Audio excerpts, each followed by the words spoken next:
বন্ধুরা সবাইকে স্বাগত সিম্পল ফুড অ্যান্ড ট্রাভেলে। তৈরি করে দেখাবো কুদ্রি আলু ভাজা। ভিডিওটা স্কিপ না করে সম্পূর্ণ দেখার অনুরোধ রইল। ভালো লাগলে লাইক শেয়ার কমেন্ট করবেন, চ্যানেলটা সাবস্ক্রাইব করবেন। চলুন ভিডিওটা শুরু করা যাক। আমি কড়ার মধ্যে সাদা তেল দিয়ে দিয়েছি পরিমাণ মতন, আর এদিকে কুদ্রিগুলো এইভাবে লম্বা লম্বা করে কেটে ধুয়ে পরিষ্কার করে দিয়ে দিলাম তেলের মধ্যে। দিয়ে তার মধ্যে পরিমাণ মতো নুন আর হলুদ দিয়ে ভালো করে একটু নাড়াচাড়া করে দেবো। একেবারে লো ফ্লেমে রেখে ভাজাটা করে নেব।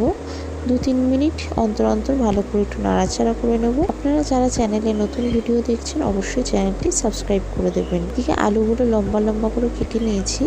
আলুগুলো একটু পরে দেব, একটু কুদ্রিটা নরম হয়ে যাবে, তারপরে আলুগুলো দেবো।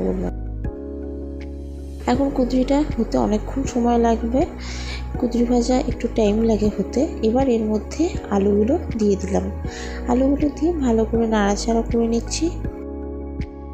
নাড়াচাড়া করে নিয়ে এটাকে 4 থেকে 5 মিনিট লো ফ্লেমে রেখে দেব। তারপরে এর মধ্যে একটা মিডিয়াম সাইজের পেঁয়াজ কুচি দিয়ে দিলাম, আর দিয়ে দিচ্ছি 2টো কাঁচা লঙ্কা মধ্যিখান দিয়ে চিড়ে, আর 4টে রসুন চিড়ে দিয়ে দিলাম। দিয়ে ভালো করে একটু মিশিয়ে নিচ্ছি। ভাজাটা হতে বেশ অনেকক্ষণ টাইম লাগে, কুদ্রি ভাজা হতে। ভালো করে নাড়াচাড়া করে নিচ্ছি। আপনারা যারা চ্যানেলটি সাবস্ক্রাইব করেছেন তাদেরকেও অসংখ্য অসংখ্য ধন্যবাদ। এবার এর মধ্যে দিয়ে দিচ্ছি সামান্য পরিমাণে চিনি। চিনিটা দিয়ে ভালো করে মিশিয়ে নিলাম। মিশিয়ে নিয়ে আবারও নাড়াচাড়া করে নিচ্ছি 2 থেকে 3 মিনিট অন্তর অন্তর। এখানে কুদ্রিটা দেখে নেব কতটা পরিমাণে নরম হয়েছে। দেখতেই পাচ্ছেন ভাজাটা অনেকটা হয়ে গেছে, আরও বেশ কিছুক্ষণ লাগবে।